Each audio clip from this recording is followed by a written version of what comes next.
Right, I think we can make a start. It's now 2 minutes past. So thanks everyone for joining for effectively the final webinar for Kestrel Dress Rehearsal 2.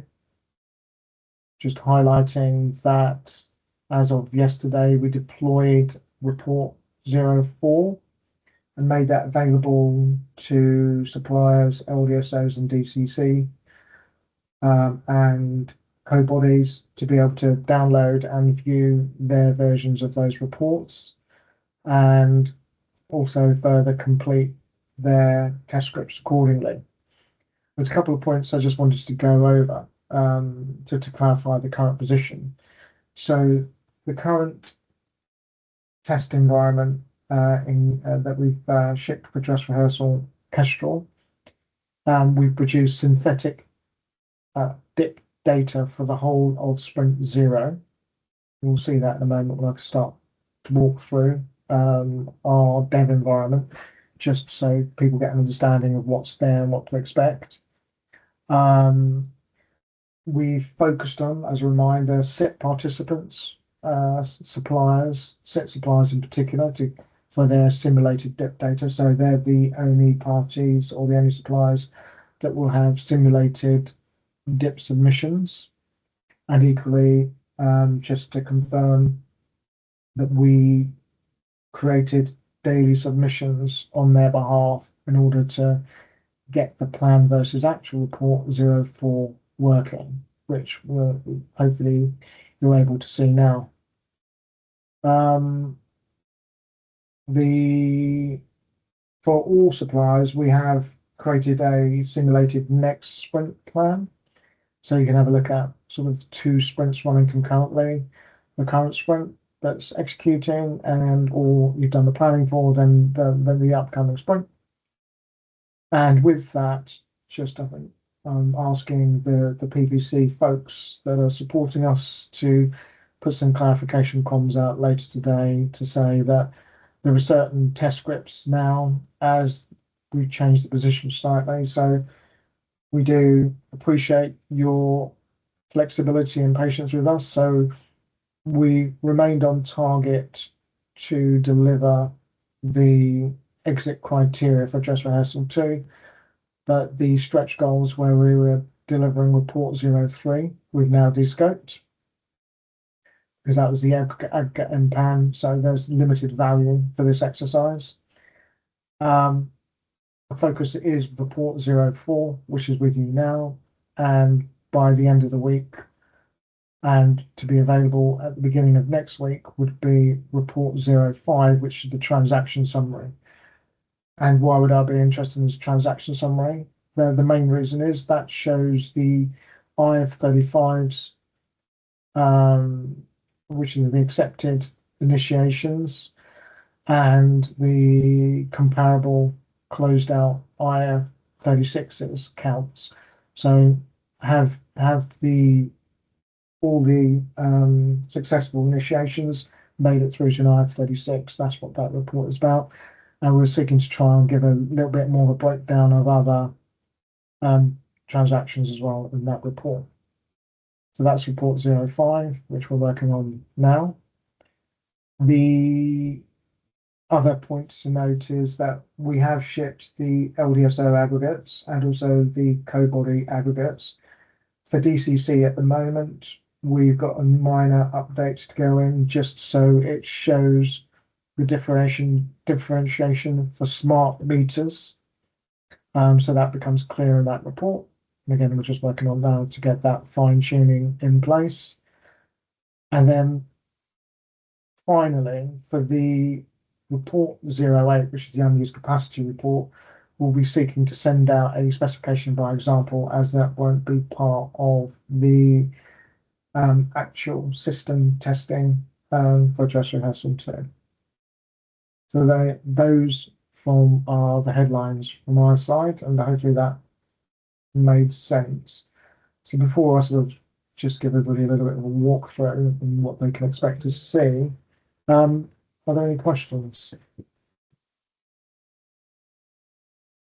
Nobody's got their hands up at the moment. Oh, there you go, Neil. So we can't complete the test scripts until, as suppliers, we can't complete the test scripts until Monday when 5 becomes available. Is that right? Yes, that's right, sir. And the other thing, and it tell me off if I'm going into too much detail, I was a bit surprised that the report 4 didn't have 36s in it. Yeah. Because that is the ultimate confirmation that the MPAN has migrated. Yep.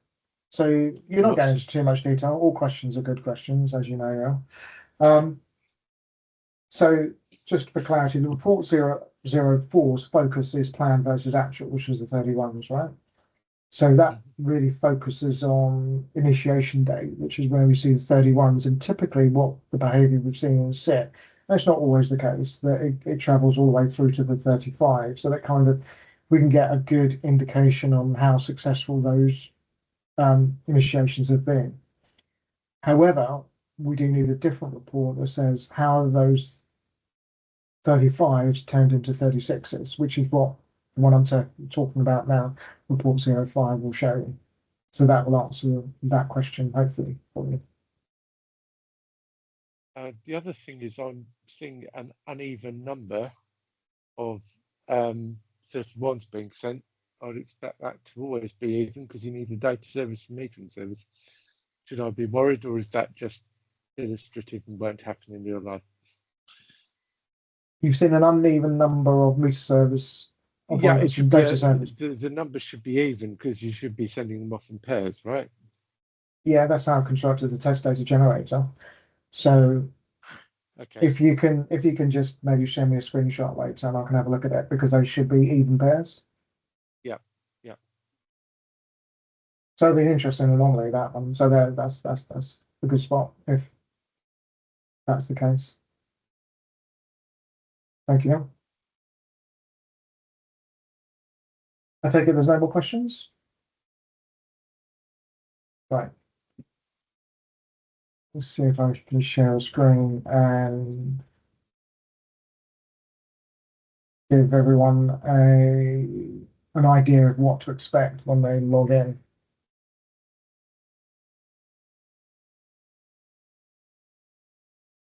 Can I confirm my screen is visible? Yeah, we can say that. Thank you, Kevin. So as you can see here, I've got a number of roles and suppliers because this is our dev environment. So here's our test supplier, ZZAA. I'll log in as ZZAA. And as I log in, this will be a screen that suppliers are familiar with their supplier profile, showing that the target migration start date there, and also the child inputs that exist with underneath it, the MPAN, the meter point counts by LDSO, and their contact list. So that's all as expected. Then we look at Sprint Zero summary. These cards indicate the key dates for Sprint Zero, as already shared on the collaboration base, but this is bringing it into Kestrel here. So as somewhere we can see that the envelopes for this example, and these dates may not make quite make sense, given that we're trying to time travel here a little bit into the future to Sprint Zero. So we know this is the actual date that we're expecting to issue envelopes for Sprint Zero, which is the 1st of October, where we expect all suppliers to complete their plans and submit them by, I don't know what this deadline is, this date is wrong. It's the 8th of October is the submission deadline for that sprint. Yeah, the 8th of October. So this is our dev environment. We've had to manipulate that for various reasons. And we obviously have a baseline publication date, execute, and so on. Now, what we see here, previously, the supplier would have downloaded a plan, uploaded a plan, promoted a plan, and then seen their baseline plan here. And then the next thing that they would be able to do, once they do that, they can actually see their plan versus actual against the plan that they've submitted. So when I download a report here to see the outturn, I can actually have a look. So let's have a look. Which one is?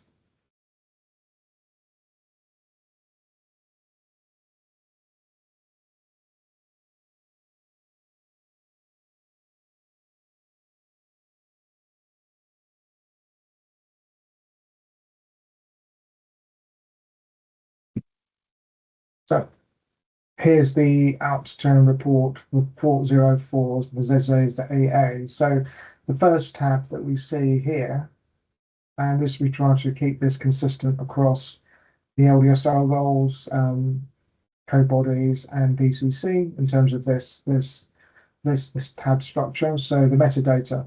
So if there's a report, there's metadata, so it tells us the name of the report, which sprint is for, the party we've issued it for, the frequency we're issuing it, a human readable name, and the date that we publish report.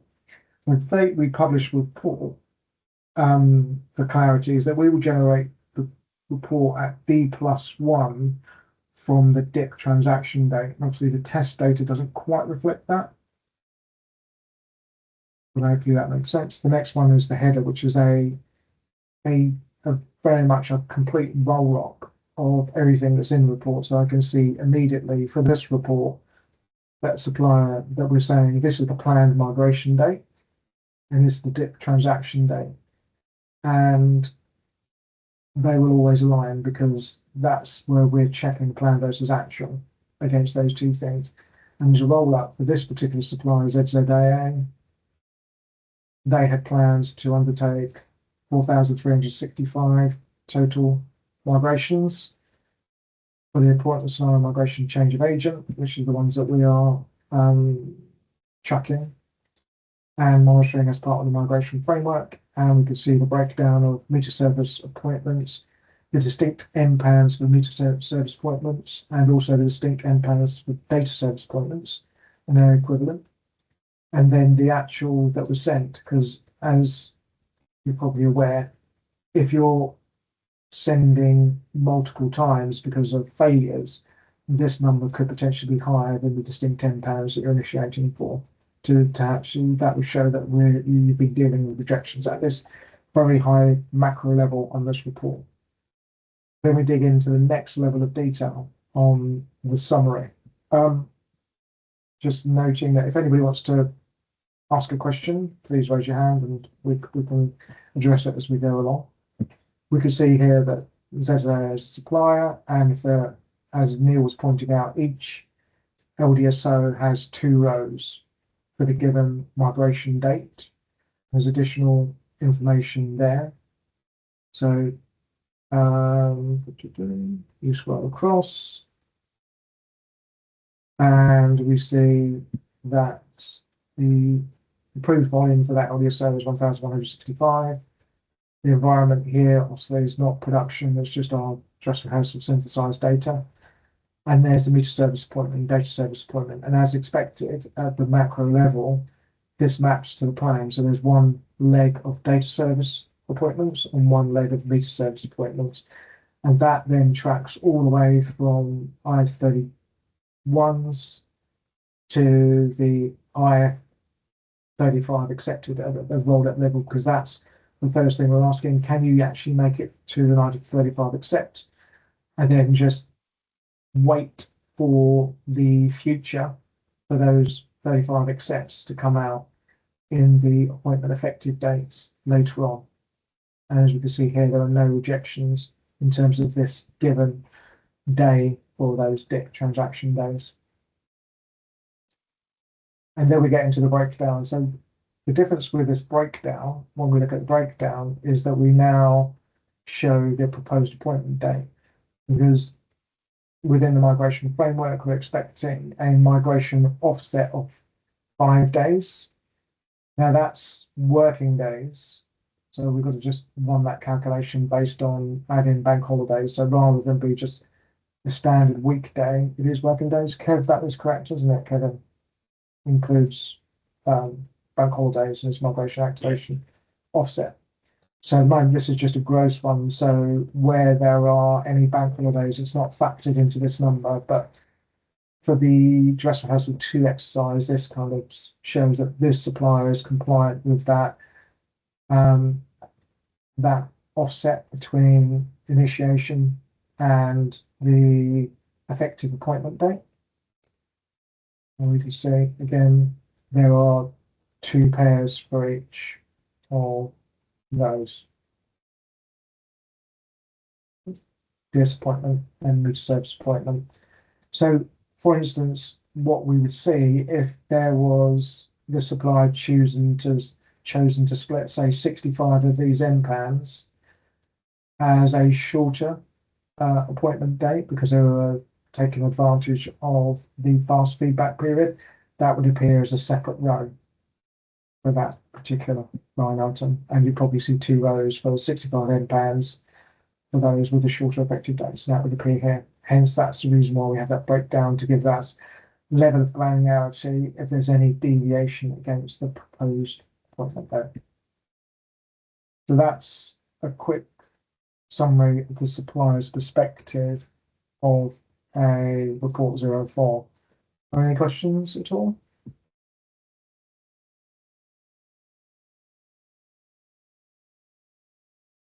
So, Can't see any hands up, Alf. thank you, Kevin. So the next one is I had to open these more previously because my machine is it's a very slow machine. So the next one I wanted to open,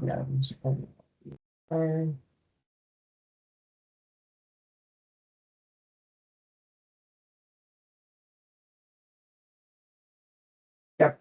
So this is, if I was to log in as an LDSO, which I can probably just show you quickly.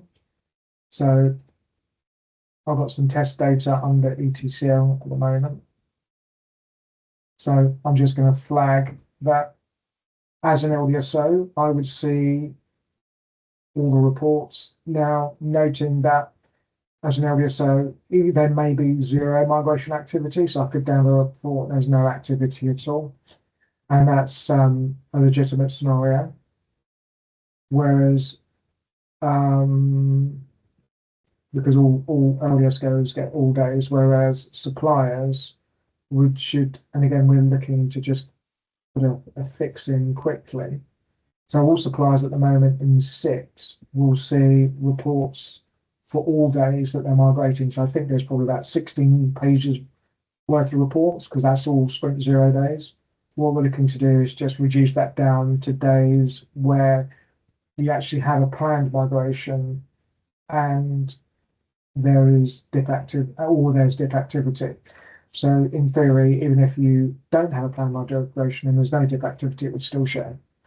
So that would just reduce that number of reports. So that makes sense.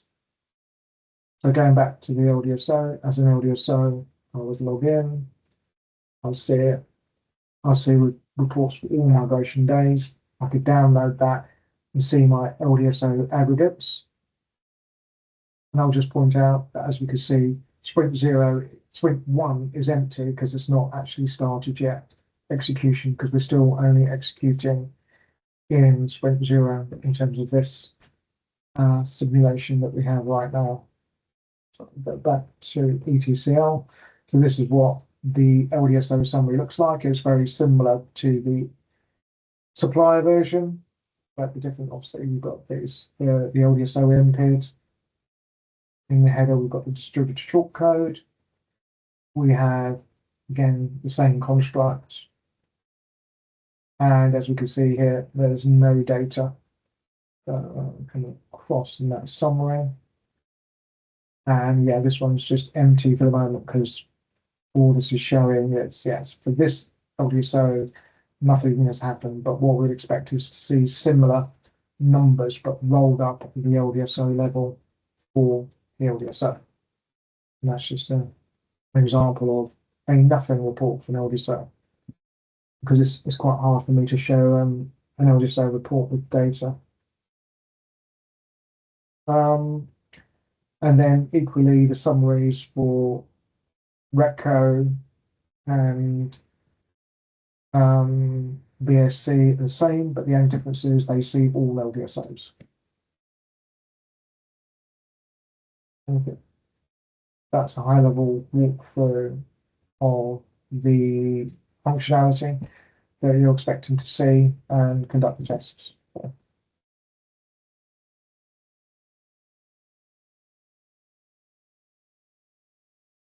I suppose what we're looking at is next Friday, we'd see report 05 appear here. And we can test report 05 in the same manner. And then I'll just note that if you go back to the very first, or these reports are actually ordered, reverse order dates. If I go back to the very first reports, what you can see at the beginning are the actual aggregates for the baseline schedule. So we have made this available on the collaboration base, but now as an LDSO or a supplier or a central party, I can get the aggregate sprint plans via as the sprint level frequency reports for the actual baseline schedules. And what we'd expect, if there's any change to unused capacity, we then issue an update to these via this mechanism.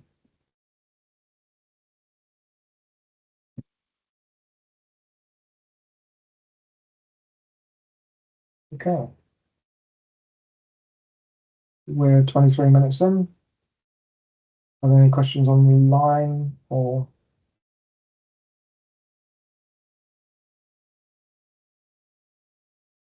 There's one in the chat, but Richard's got his hand up first. So do you want to go, Richard?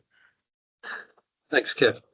So it's just a quick one with regards to some of the semantics here on the page. So you've acknowledged there the submission deadline is incorrect because that's the same date that I'm seeing in our Kestrel as well. So in the recent working group, the timing, so sprint 0 is down to start on the 25th of September. Is that's still correct? Was in the latest MWG papers that sprint 0 will start on the 25th of September. What we're saying here is you will give us the capacity envelope on the 1st of October and we must submit those back by the 8th, was it? I just want to be clear on all the dates that we're working to.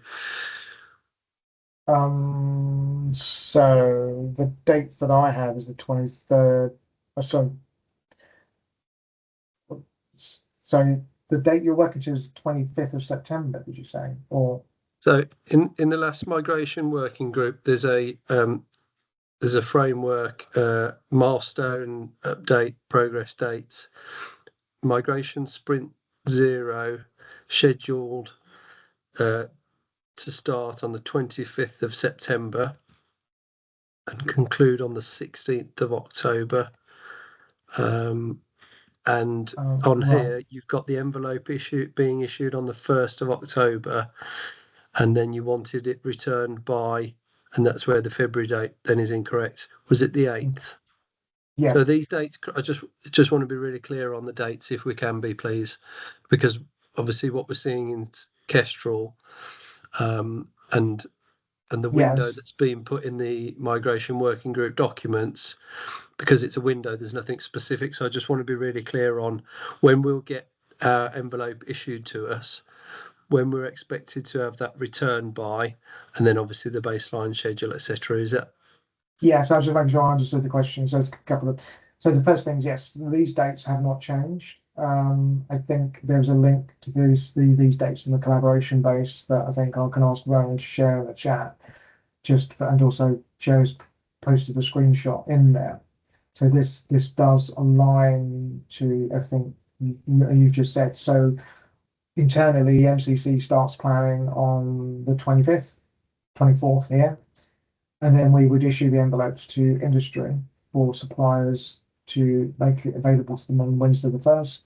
And the submission deadline is the following Wednesday. And then we would issue the baseline schedules, make them available on Kestrel the following Wednesday. And then the following Wednesday, the actual execution starts for Wednesday, 22nd of October. Yeah, and I guess just to elaborate on that as well, Richard, because I think this may just be some framing reporting debt in from the program plan, because I think similarly the baseline schedule date is being reported on the milestone as the Thursday the 16th. And I believe this is a sort of closing sort of reporting milestone point that it did happen the following day. Now, I recognise that creates some confusion, so it has been aligned in the program plan that's been uploaded onto the collaboration base today, and that will be updated on those slides going forward.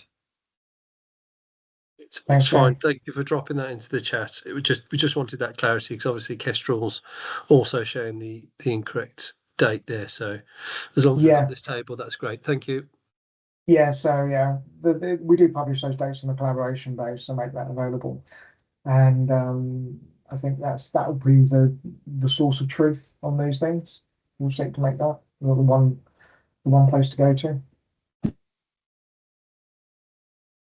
Okay, just in the chat, Paul McCready said that he asked last week for everyone to who's on the drop-in session receives the comms once reports were available, but he didn't get the notification that RPO4 was available, and he's just requesting that we can make sure that the comms goes out letting them know when RPO5 is available.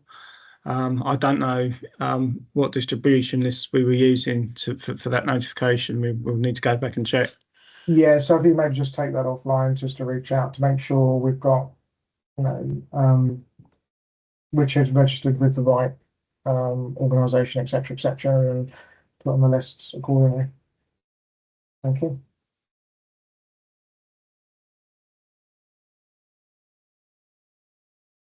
Got a hand up from Martin. Thank you.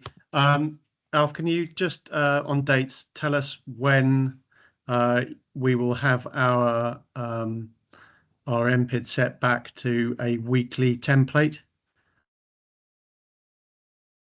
At the moment, it's on a combined template, and we haven't said that we want to do daily forecasting. So when will that get set back for Sprint Zero? So really, let's just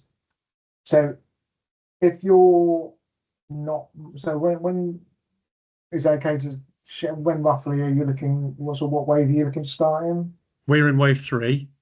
So so you're a little ways away, so you will only be required to submit a weekly plan until closer to that time, of course, and that will revert literally for that next planning cycle. You'll be back on the weekly forecast.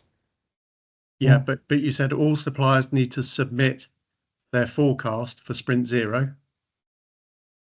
Yeah, for the Sprint Zero planning cycle, which is for the whole of the migration. So all suppliers have to split every time, and it'll be a forecast for you in that case. Yeah. Yeah, and we haven't opted into daily forecasting, so we need to fill in a weekly. Correct. Template. It will be weekly, and our MPID at the moment is set up to give us a combined template. So when will it get set back? Right. So maybe we need to communicate this more clearly. So all suppliers have combined templates now, regardless, right? Because let's assume that you were to begin, your migration start date is the 1st of July. Yes. The sprint before that, you will be required to give us a daily granularity for that sprint, which I believe is like sprint 5. Just for that sprint, it will be daily granularity, which is why we call it combined template. So when you open it up, and this is where you get the example, and it's a good point here, Martin. I did open up the example of the so this is effectively the submission template that you're saying is okay, this is now what we're calling combined template, and this is an example of it. So what we can see here is a daily granularity and it's committed. So this is assuming that as a supplier, I'm now active in the next sprint. So therefore, in order to be governed and within the compliance of the framework, so we can give you plan versus actual at a daily granularity, we're requiring all suppliers who are now actively migrating for this sprint to give us committed volumes. You can see up to this point, it's committed and it's daily level.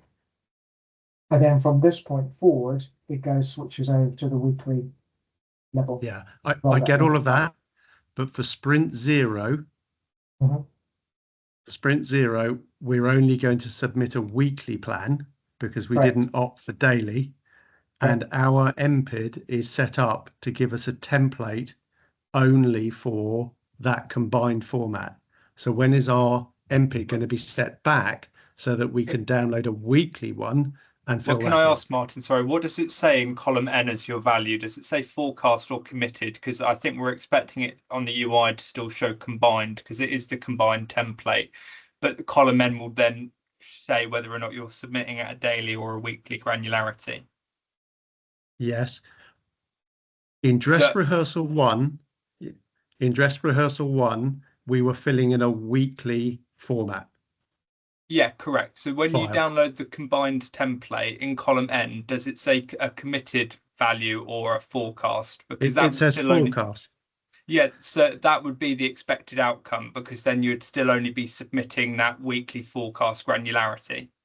So what you're actually saying is that the weekly forecast file that you got us to test in dress rehearsal 1 is now being withdrawn completely, and we have to recode to produce this one.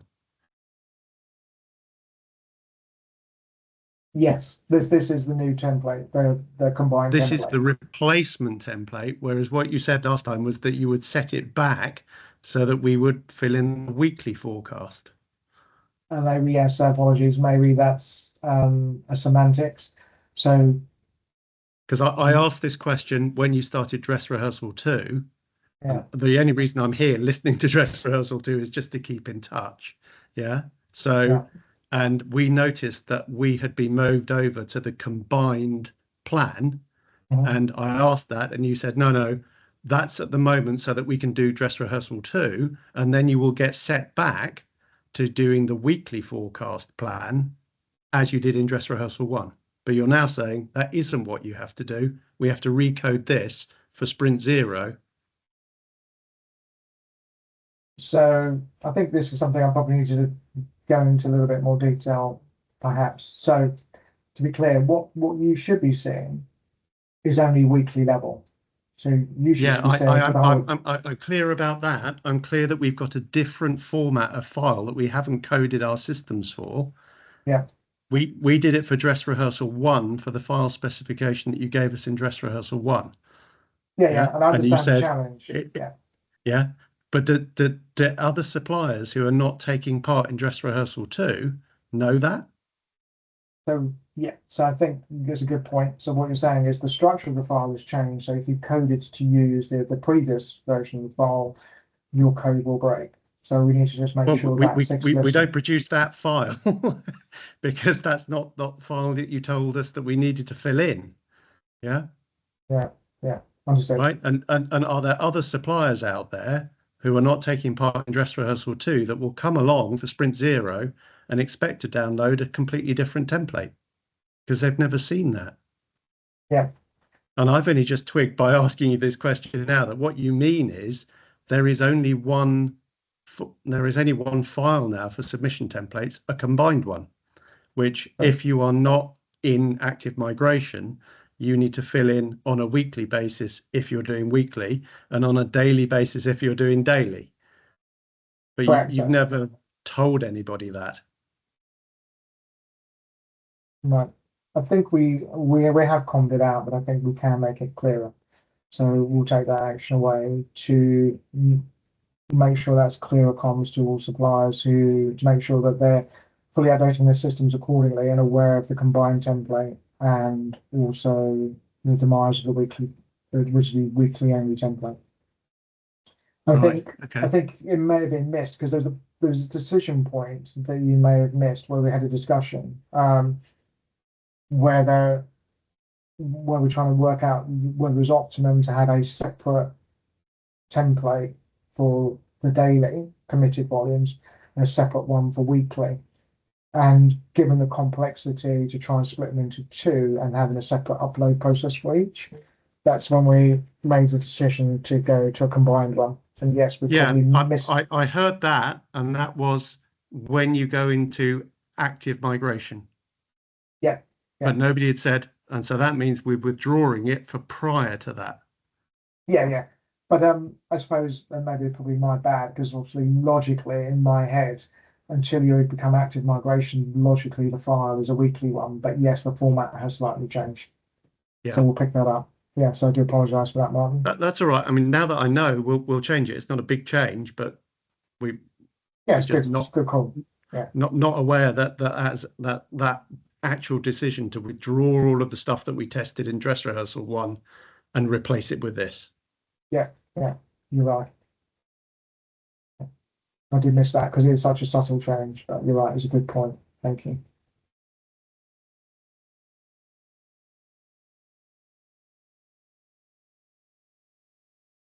Okay, we've overrun a little, but there are no further hands up, Alf. Okay, thanks everyone. Appreciate your time. Thanks, Alf. Bye. Cheers. Bye. Thank you. Thanks, Alf. Bye. Thanks. Bye.